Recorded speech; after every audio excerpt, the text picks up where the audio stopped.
I love my animals and I love the land. Come on, piggies! Come on, piggies! Come on, piggies! Each of these weighs about 1,100 pounds.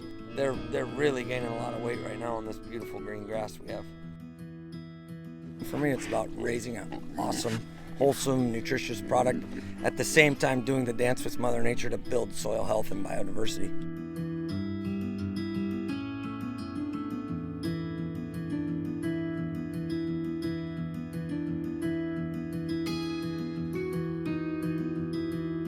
My name is Loren Poncia. I'm a fourth generation rancher here in West Marin County, the town of Tamales. I grew up as a young boy, running around, playing. It's my family heritage. My great grandfather came here 120 years ago, and we've been continuously farming here since then.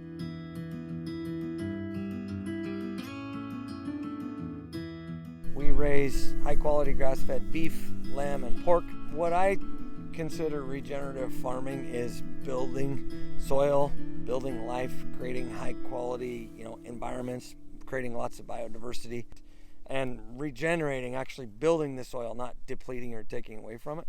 So it's a dance with Mother Nature. What we're doing, we're trying to grow as much forage and biomass as possible to sequester or pull CO2 from the atmosphere, store it in the soil, and we want to have lots of perennial plants that are constantly growing, constantly photosynthesizing, because it's better for the land, it's better for the animals taste better, and it's better for the people eating the animals. So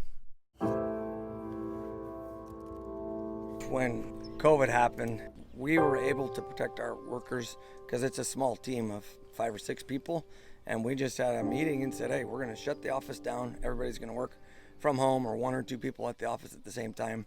Everybody wears masks, follow the CDC recommendations. Overnight, we lost 99% of our restaurant business.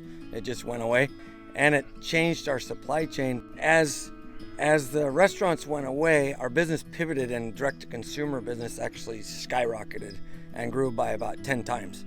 So we had to figure out how to adapt and change to get all of our animals harvested, processed, to be the correct portion size for consumers to purchase them instead of for restaurants. We had to pivot and take pieces of meat that were, big like this, like a 10-pound brisket, and cut it into smaller packaging like these small portion cuts. And the infrastructure wasn't ready for this to happen.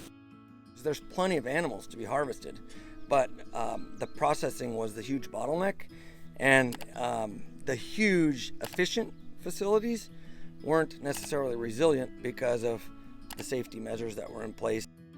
3,000, 5,000 people working in one facility right next to each other, and the butcher makes one cut all day long. They make the same cut. Or you can have smaller scale, which is what we have, where there's 5 or 10 or 15 people in a facility. You can do our social distancing the way we need to, but it's not as efficient. But it's proving that efficiency isn't necessarily resilient.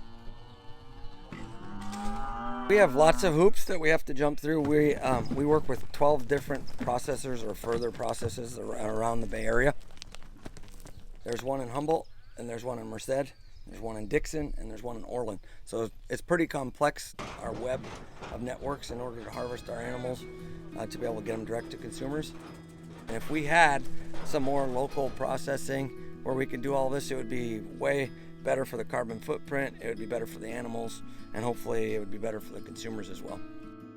If you buy $3 ground beef, it's probably some sort of an environmental cost somewhere that's nobody's measuring, versus $8 ground beef that the rancher is paying health benefits to their employees and offering them a 401k and giving them paid vacation and those types of things. So what do I say to people that say this is amazing and fantastic, but I can't afford it? There's 2 options. You can eat less meat and eat better quality meat, which is a great first option, or you can get with friends and family and buy larger quantities, and it'll be affordable for basically any consumer in America.